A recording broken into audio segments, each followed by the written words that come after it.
नमस्कार प्रिय छात्रों, आर के क्लासेस खरगोपुर के इस शानदार शिक्षण प्लेटफॉर्म पर आपका हार्दिक स्वागत है।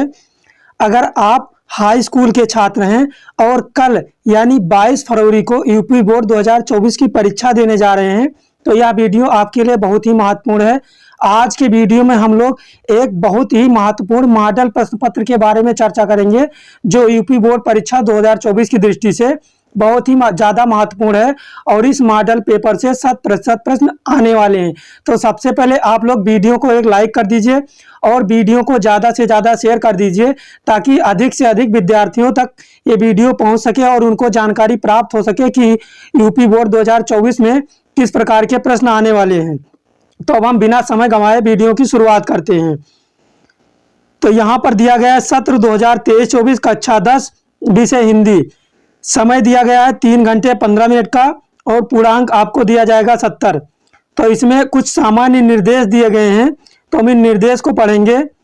सबसे पहले नंबर पर निर्देश दिया गया है प्रारंभ के 15 मिनट परीक्षार्थियों को प्रश्न पढ़ने के लिए निर्धारित हैं, यानी 15 मिनट आपको प्रश्न पढ़ने के लिए दिया जाता है। और दूसरा निर्देश दिया गया है प्रश्न पत्र 2 खंड आ तथा खंड बा में विभाजित है, यानी हमारा प्रश्न पत्र 2 खंडों में विभाजित रहेगा। उसके बाद तीसरा निर्देश है प्रश्न पत्र के खंड आ में बहुविकल्पीय प्रश्न है जिसमें सही विकल्प का चयन करके OMR शीट पर नीले अथवा काले बाल पॉइंट पेन से सही विकल्प वाले गोले को पूर्ण रूप से काला करें। यानी इस बार की हाई स्कूल की यूपी बोर्ड परीक्षा में आपको जो बहुविकल्पीय प्रश्न करने रहेंगे वो OMR शीट पर करने रहेंगे। इसके बाद चौथा निर्देश है खंड आ में बहुविकल्पीय प्रश्न है तो प्रत्येक प्रश्न के लिए 1 अंक निर्धारित है, यानी 20 प्रश्न दिए जाएंगे और प्रत्येक प्रश्न 1-1 अंकों के लिए रहेंगे। यानी यदि आप 20 प्रश्न करेंगे बहुविकल्पीय वाले तो आपको 20 अंक बड़े आसानी से प्राप्त हो जाएंगे। इसके बाद 5वां निर्देश दिया गया है OMR शीट पर उत्तर अंकित किए जाने के पश्चात उसे काटे नहीं तथा इरेजर एवं वाइटनर आदि का प्रयोग ना करें। यानी एक बार जब आप OMR शीट को भर दें तो उससे छेड़छाड़ ना करें।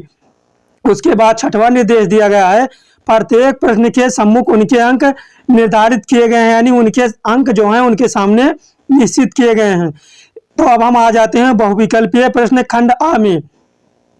तो ये हमारा बहुविकल्पीय प्रश्न है खंड आ और सबसे पहला प्रश्न हमसे पूछ रहा है आचार्य शुक्ल किस युग के लेखक हैं।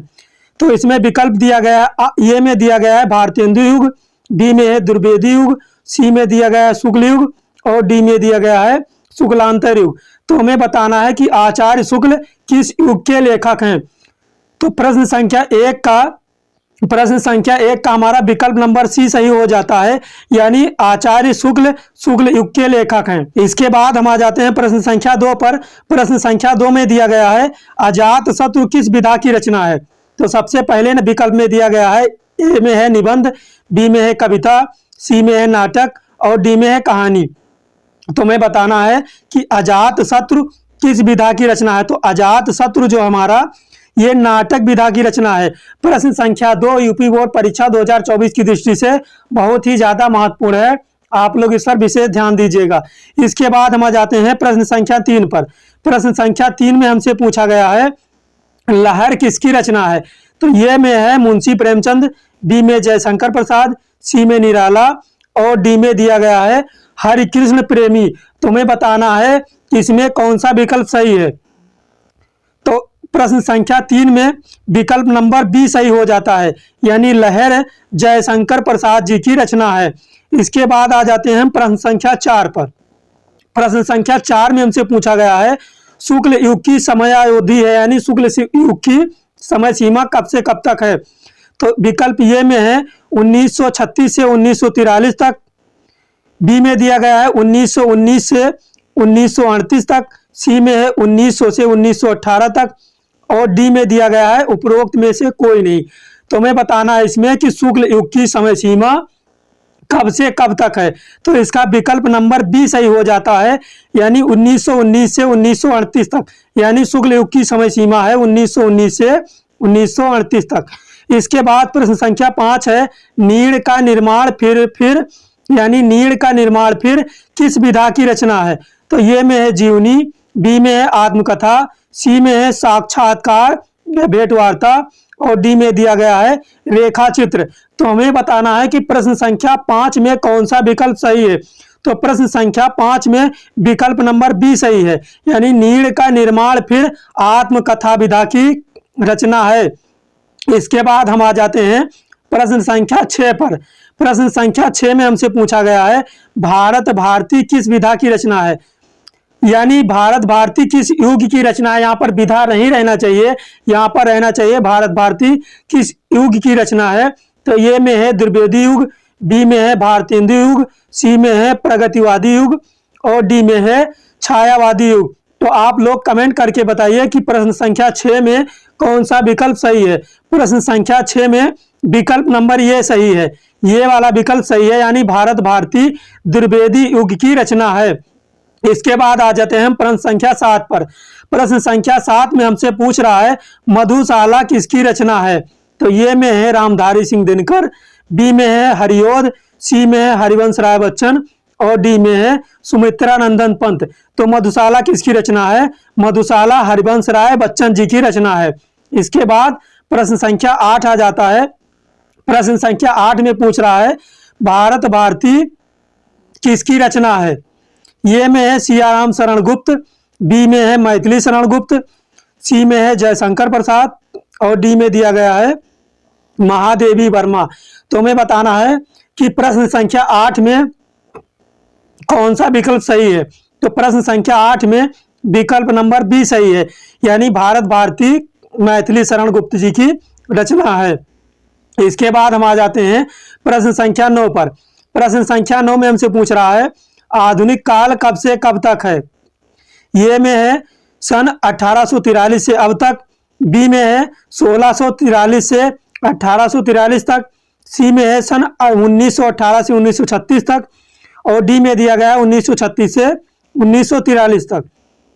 तो प्रश्न संख्या 9 में विकल्प नंबर ये सही है, ये नंबर का विकल्प सही है, यानी आधुनिक काल 1843 से अब तक है, यानी प्रश्न संख्या 9 में विकल्प नंबर 1 सही है। इसके बाद प्रश्न संख्या 10 आ जाता है।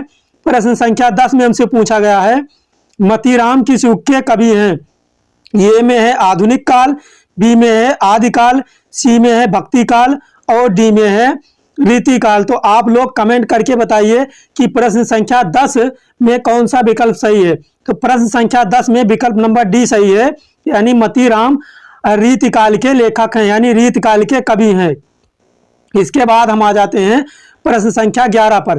प्रश्न संख्या 11 में दिया गया हास रस का स्थायी भाव है। तो ये में है शोक, बी में है रति, सी में है हास और डी में निर्वेद। हास रस का स्थायी भाव होता है हास, यानी विकल्प नंबर सी सही हो जाता है। इसके बाद है प्रश्न संख्या 12 सोहत ओढ़े पीठ पत श्याम सलोने गात मलनो नील मणि शैल पर आतप पर्यो प्रकाश। तो इसमें बताना है उपरोक्त पंक्तियों में कौन सा अलंकार है। तो आप लोग बताइए प्रश्न संख्या 12 का कौन सा विकल्प सही होगा। तो प्रश्न संख्या 12 का विकल्प नंबर बी सही हो जाता है, बी में दिया गया है उत्प्रेक्षा अलंकार। इसके बाद हम आ जाते हैं प्रश्न संख्या 13 पर। प्रश्न संख्या 13 में दिया गया है कि रोला छंद में कुल कितने चरण होते हैं। तो ये में है 3, बी में है 2, सी में है 4 और डी में 5। तो बताइए आप लोग कि प्रश्न संख्या 13 में कौन सा विकल्प सही है। तो प्रश्न संख्या 13 में विकल्प नंबर सी सही है, रोला छंद में कुल 4 चरण होते हैं। इसके बाद आ जाता है प्रश्न संख्या 14। प्रश्न संख्या 14 में है आकर्षण शब्द में किस उपसर्ग का प्रयोग किया गया है। ये में है बी में है मान, सी में है अक और डी में दिया गया है आ। तो आकर्षण शब्द में बड़ा आ उपसर्ग का प्रयोग किया गया है।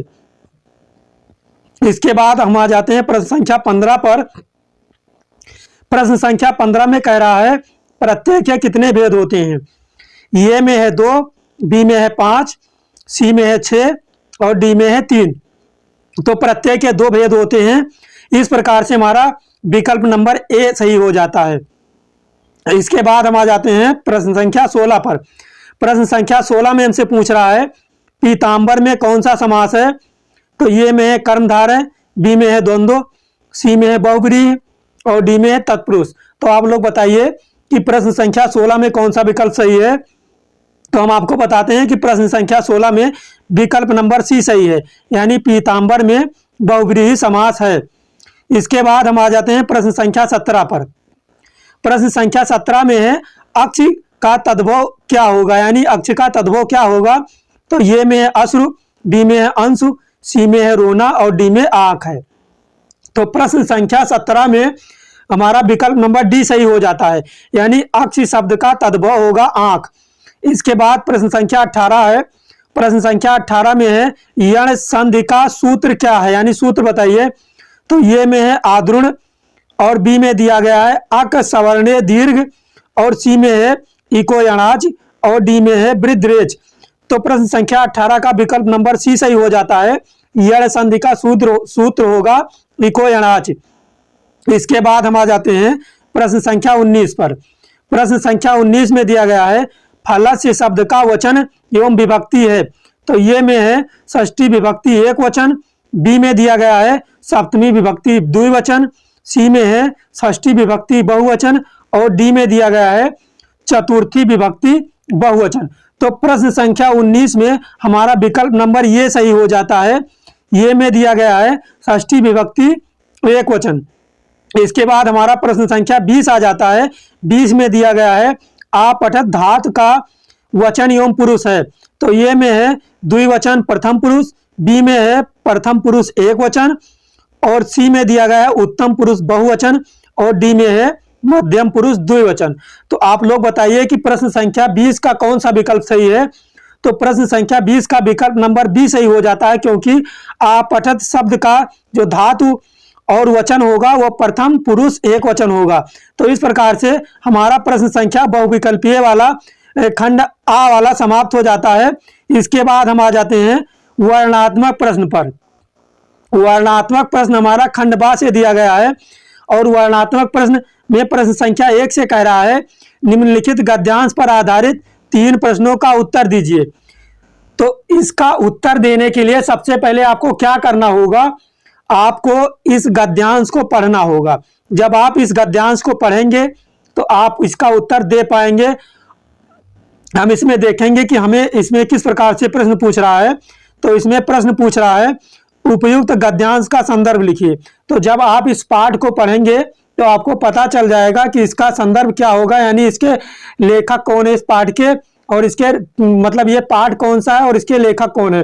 तो ये जो हमारा पाठ है ये मित्रता पाठ है और इसके जो लेखक हैं वह आचार्य रामचंद्र शुक्ल जी हैं। तो इसका संदर्भ हम लिखेंगे कि प्रस्तुत गद्यांश हमारी पाठ्य पुस्तक हिंदी के मित्रता नामक पाठ से लिया गया है और इसके लेखक आचार्य रामचंद्र शुक्ल जी हैं।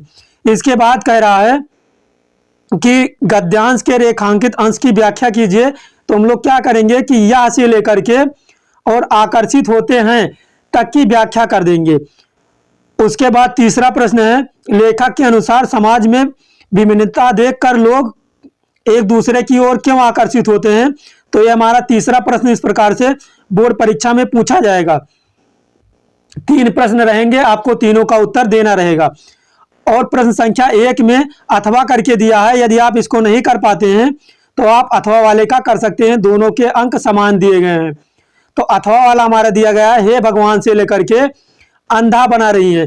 तो आप इसको पढ़ेंगे तो आपको पता चल जाएगा कि यह हमारा किस पाठ से लिया गया है। यह हमारा ममता नामक पाठ से लिया गया है और इसके जो लेखक हैं वह जयशंकर प्रसाद जी हैं।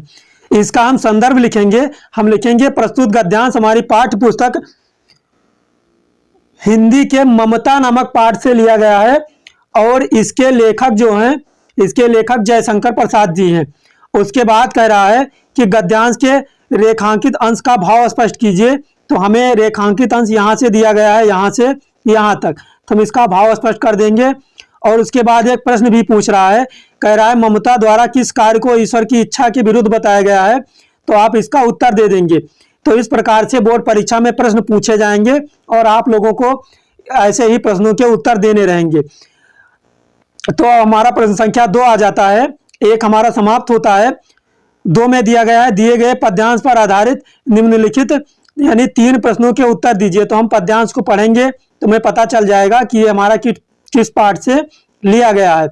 तो इसमें दिया गया है चरण कमल बंदो हरिराई जाकी कृपा पंगु गिर ले हो, अंधे को सब कुछ दर्शाई, बहिरो सुने गूंग पुनि बोले, रंक चले सिर छत्र धराई, सूरदास स्वामी करुणामय, बार बार बंदों ती पाई।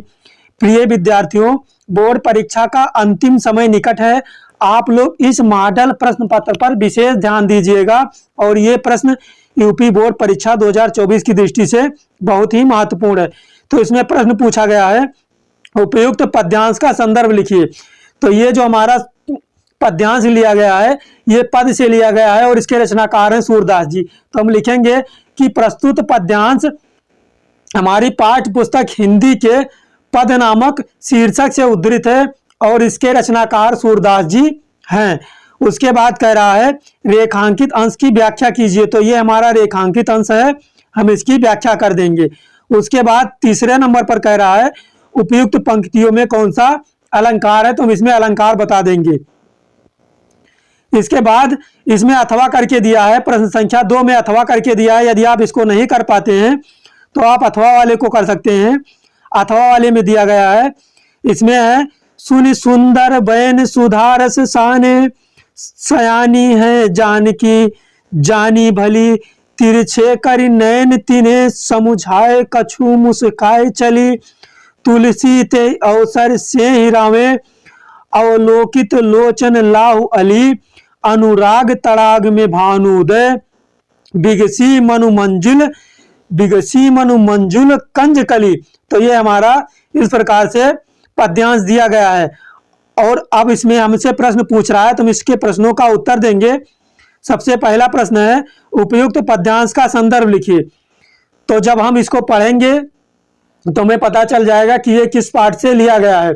तो इसका संदर्भ हम इस प्रकार से लिखेंगे, हम लिखेंगे कि प्रस्तुत पद्यांश हमारी पाठ्य पुस्तक हिंदी के वन पथ पर नामक शीर्षक से उद्धृत है और इसके रचनाकार तुलसीदास जी हैं।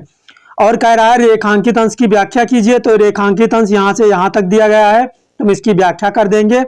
उसके बाद तीसरे नंबर पर प्रश्न पूछा गया है अनुराग तड़ाग तथा मनु मंजुल कंजकली में कौन सा अलंकार है, तो इसमें अलंकार बता देंगे। इस प्रकार से हमारा प्रश्न संख्या 2 समाप्त हो जाता है। इसके बाद हम आ जाते हैं प्रश्न संख्या 3 पर। तो प्रश्न संख्या 3 में हमसे पूछ रहा है दिए गए संस्कृत गद्यांश में से किसी एक का संदर्भ सहित हिंदी में अनुवाद कीजिए। तो हम इसको पढ़ेंगे। ये हमारा दिया गया ऐसा नगरी भारतीय संस्कृति से लेकर के पारसी भाषायाम कारिता। तो हम इसको जब पढ़े रहेंगे तो हमें पता रहेगा कि ये हमारा किस पाठ से लिया गया है। तो ये जो हमें गद्यांश दिया गया है ये हमारा संस्कृत से लिया गया है, वाराणसी नामक पाठ से। तो इसका हम संदर्भ लिखेंगे, हम लिखेंगे कि प्रस्तुत गद्यांश संस्कृत काव्यखंड के वाराणसी नामक पाठ से उद्धृत है। इसके बाद इसमें प्रश्न पूछा गया है, प्रश्न कह रहा है कि इसका व्याख्या कीजिए। तो इसके बाद संदर्भ के बाद हम इसकी व्याख्या कर देंगे तो हमें 5 अंक प्राप्त हो जाएंगे। और इसमें अथवा करके भी दिया है, प्रश्न संख्या 3 में अथवा करके दिया है। यदि आप इसको नहीं कर पाते हैं तो आप अथवा वाले को कर सकते हैं। अथवा वाले में दिया गया है, इसमें है मानव जीवन से लेकर के अस्माकम संस्कृति तक दिया गया है।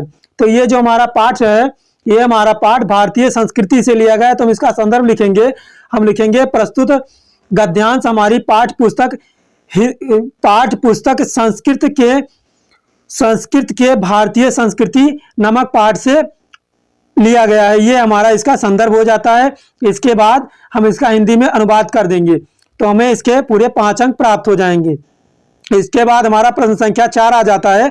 प्रश्न संख्या 4 में दिया गया है दिए गए संस्कृत पद्यांश में से किसी एक का संदर्भ सहित हिंदी में अनुवाद कीजिए। तो इसमें जो पद्यांश दिया गया है मानम हित्वा प्रिय भवति, क्रोधम हित्वा न सोचति, कामम हित्वार्थवान भवति, लोभम हित्वा सुखी भवत। तो इस प्रकार से हमारा दिया गया है और हमसे पूछ रहा है कि इसका संदर्भ लिखिए। तो इसका संदर्भ हम इस प्रकार से लिखेंगे, हम लिखेंगे इसमें हम लिखेंगे संदर्भ की हेडिंग देंगे और इसमें लिखना स्टार्ट करेंगे। हम लिखेंगे प्रस्तुत श्लोक हमारी पाठ्य पुस्तक संस्कृत के जीवन सूत्रांक नामक पाठ से उद्धृत है। तो ये हमारा इसका संदर्भ हो जाएगा। इसके बाद हम इसकी व्याख्या कर देंगे, वो इस व्याख्या कर देंगे मतलब इसका हम हिंदी में अनुवाद कर देंगे। व्याख्या नहीं करना रहेगा, हिंदी में अनुवाद करना रहेगा। इसमें अथवा करके भी दिया है, यदि आप इसको नहीं कर पाते हैं तो आप अथवा वाले को कर लीजिएगा। 2 प्रकार के प्रश्न दिए रहेंगे, ये इसको अगर आप नहीं कर पाते हैं तो आप अथवा वाले को करेंगे, दोनों के समान अंक हैं। तो इसमें दिया गया है सर्वे भवन्तु सुखना सर्वे सन्तु निरामया सर्वे भद्राणि पश्यन्तु मा कश्चित् दुःख भाग् भवेत्।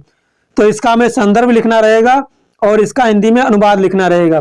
तो इसका संदर्भ हम इस प्रकार से लिखेंगे, हम लिखेंगे प्रस्तुत श्लोक संस्कृत दिग्दर्शिका के भारतीय संस्कृति नामक पाठ से उद्धृत है।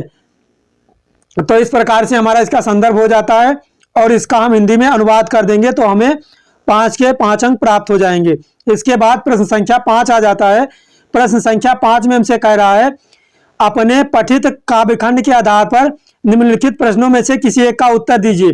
तो यहाँ पर हम कहना चाहेंगे कि प्रत्येक जिले के लिए अलग अलग खंड काव्य दिए जाते हैं, तो आप लोग अपने अपने जिले का खंड काव्य लिखिएगा। इसके बाद हम चलेंगे इसके आगे, तो हमारा आ जाएगा प्रश्न संख्या 6। प्रश्न संख्या 6 में दिया गया है, इसमें कह रहा है प्रश्न संख्या 6 के का में दिए गए लेखकों में से किसी एक लेखक का जीवन परिचय लिखते हुए उनकी एक प्रमुख रचना का उल्लेख कीजिए। तो पहला, दूसरा, तीसरा 3 जीवन परिचय दिए जाएंगे जिनमें से केवल आपको एक लिखना रहेगा। तो हमने सभी लोगों का जीवन परिचय लिखकर चैनल पर अपलोड कर दिया, आप लोग जा करके फटाफट देख लीजिए क्योंकि ये बोर्ड परीक्षा की दृष्टि से बहुत ही महत्वपूर्ण है। इसके बाद प्रश्न संख्या 6 के का में दिया गया है, 6 के खा में दिया गया है दिए गए कवियों में से किसी एक का जीवन परिचय देते हुए उनकी एक प्रमुख रचना का उल्लेख कीजिए। तो पहले में है गोस्वामी तुलसीदास, दूसरे में है सुमित्रानंदन पंत और तीसरे में दिया गया है महाकवि सूरदास। तो इन सभी लोगों का भी जीवन परिचय हमने चैनल पर अपलोड कर रखा है, आप लोग जा करके वीडियो देख लीजिए और अच्छे से तैयारी कर लीजिए। इसके बाद आ जाता है प्रश्न संख्या 7।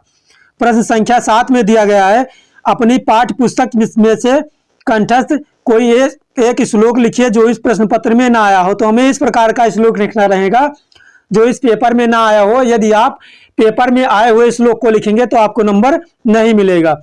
इसके बाद प्रश्न संख्या 8 आ जाता है।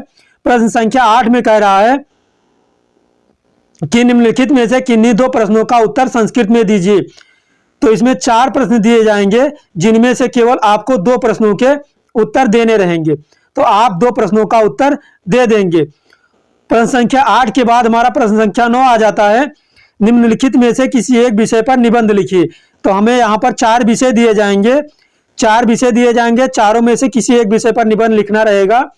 ये में है पर्यावरण संरक्षण के उपाय, दूसरे में है आतंकवाद कारण एवं निवारण, तीसरे में है जनसंख्या लाभ एवं हानि और चौथे में है नारी सशक्तिकरण।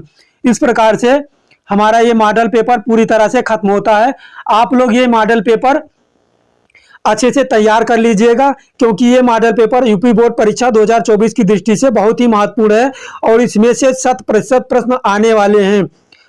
आप लोग पेपर देने के बाद गारंटी के साथ बोल रहा हूं, आप लोग मिला लीजिएगा, इसमें से प्रश्न आपको देखने को मिलेंगे। इसके बाद हम आपसे मिलते हैं नेक्स्ट वीडियो में।